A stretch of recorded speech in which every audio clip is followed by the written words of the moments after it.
The Modern Day Casanova. Chapter 6. The American Institution. Among the great thrills in life are some rather obscure yet life-risking things. Some doctors in California have stated that one of the riskiest things they have ever done was to get on the wrong side of a psychiatrist with multiple personality disorder who was in charge of an asylum. In fact, the experts of Urban Thrill Seekers Monthly even label that as a 9.5 on their thrillometer. These are the same experts that also state that getting into a taxicab in almost any part of the world save one is an 8.5 on the thrillometer, citing several hygiene issues as the reason. The cabs in Lost Wages, however, rank a 15 on their thrillometer. This is highly significant since the thrillometer only goes up to 10. Larry had found out why this was as the cab he was in sped through Lost Wages. A few times he saw his life pass before his eyes. It took several times to see his whole life as he nodded off a few times. He was thankful when the cab finally reached his destination, the All-American C-Store. Larry quickly paid the cabbie and got out. He even included a tip figuring it might encourage the cabbie to drive safer. It didn't. He looked around for a moment, taking in his surroundings. Dominating the street corner was the very store he was going to.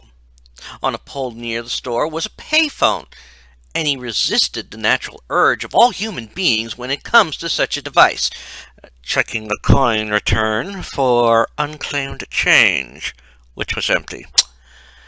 Down the street, he could see a rather burly man standing in front of a door. He figured he would have to go down there later. He then entered the store. There is a tradition when it comes to the convenience store. It has grown more commonplace over the years, but when one mentions one of those places, we get the image of someone of Indian descent. This little myth has actually been kept alive over the years, especially by the family of Abdul.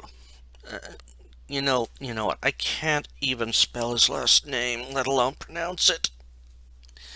His family came to America in 1775 and has always owned one store or another before settling in Lost Wages. While they speak without an accent and have done so for generations, they use a heavy accent to keep the appearance going. They have also used it to get many alt-righters arrested. It also helps that Abdul's childhood friend had joined ICE and covered the Lost Wages area. This was the person who greeted Larry when he entered the store. As Larry scoped out the store, Abdul said in his fake accent and mock English, "Welcome, stranger. What do you want?" Larry didn't answer, since he didn't want to openly admit he needed to buy a condom, or to use the more humorous term, lubber. It was embarrassing for him to admit at near 40 he had never had relations with a woman. It was for this reason that Larry started going through the various aisles in the place. He, like many men, lingered in the periodical aisle. There is usually more items in a periodical aisle to distract a man than a woman. These items were usually divided into 3 shelves. The bottom shelf, which would be the easiest for children to access, was where comic books and periodicals that were child-friendly were located. The middle shelf was usually reserved for hobby periodicals for both men and women, and usually contained little to no suggestive material in them. The top shelf was usually reserved for the stuff that would have questionable material in them, and even that was divided into rows. The ones in the back would also have an added precaution of a piece of cardboard in front of them to hide the covers of them. This also denotes them as forbidden and thus very popular amongst the men and the immature boys who are sneaky enough to get a look at them. And are not listening to this right now, since they are shutting it down right now, since I figured they're listening at this very moment. Honestly, I told you this was not for you! Like all men, Larry was drawn to that top shelf, and he started to look at the various titles. The usual complement of a convenience store's complement of adult titles usually includes Playboy, Playgirl, mostly for the women, Penthouse, and Hustler. Those titles, for the most part, usually allow their covers to be mostly seen. There are others that I shall not mention at this time that need their covers hidden, since they tend to include frontal shots of women who are at least topless. Usually these women are very well endowed, and more so augmented by one of the more noted plastic surgeons. Needless to say, Larry picked up one of these titles, Jugs, and began reading through it.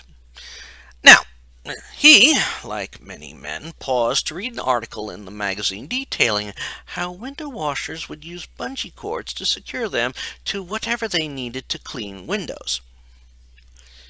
Figuring he might need this knowledge, he decided he would pick up that issue.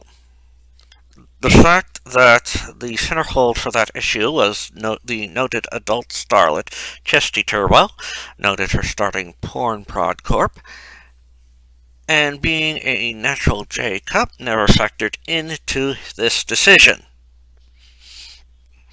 Yeah, I can't even say that all and keep a straight face. I mean, seriously, who believes that lie? Larry then moved towards the back of the store, figuring that might be where the lubbers might be. As it turned out, this was where the store kept its allotment of alcoholic products. These are of low quality and as such are basically only good for giving to bums and people you don't like. Due to Larry's history, he was glad to see the store had his favorite brand of wine, Chateau de Pepper Coton. This was usually the brand he got from co-workers. He decided he would pick up his own box. Larry then picked up another breath spray, you can never have too much, and moved over to the counter. As he neared it, he noticed a sign on it. Apparently, lubbers were such a high-demand item that they had to be kept behind the counter for safety's sake. This makes it one of the more unusual high-security items in the world, which was known to include copies of Animal House and some of the old video rental places. Gathering his courage, Larry moved toward the counter. If you have never bought a lubber before, and if you are a female, why are you buying it? He's supposed to be buying it. It is a very embarrassing situation to buy one for the first time. Many a young man have tried to wait until no one was around to pick up their first box of lubbers, let alone pay for it. It is for this reason that men, like Larry, develop the momentary ability to turn one's head around 360 degrees. Doing this, Larry deemed the place deserted enough and thus safe to ask the clerk about lubbers. As it turns out, when Larry asked about lubbers, the clerk's accent became less pronounced. Apparently, the stock of lubbers was something Abdul was very well versed on. As it turns out, Abdul had ordered every variety of lubber out there, which explains the cheap alcohol selection.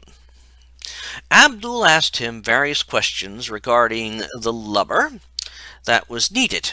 From the size needed, Larry answered the same: all men need. The size all men need. Gonzo.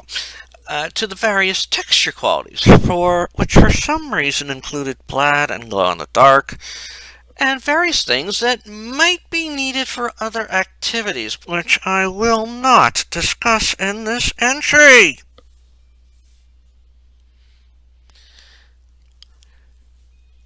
When every question was answered, Abdul did something that has become part of the custom when buying something like lubbers. The obligatory embarrassing moment.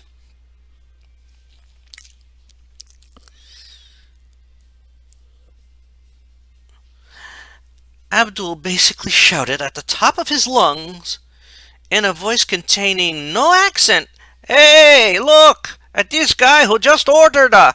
And to save Larry any more embarrassment, since I've gone momentarily out of my mind, I won't go through the list of choices made here. Lubber. Since Larry had checked the store before walking up to the counter, he was certain no one would respond.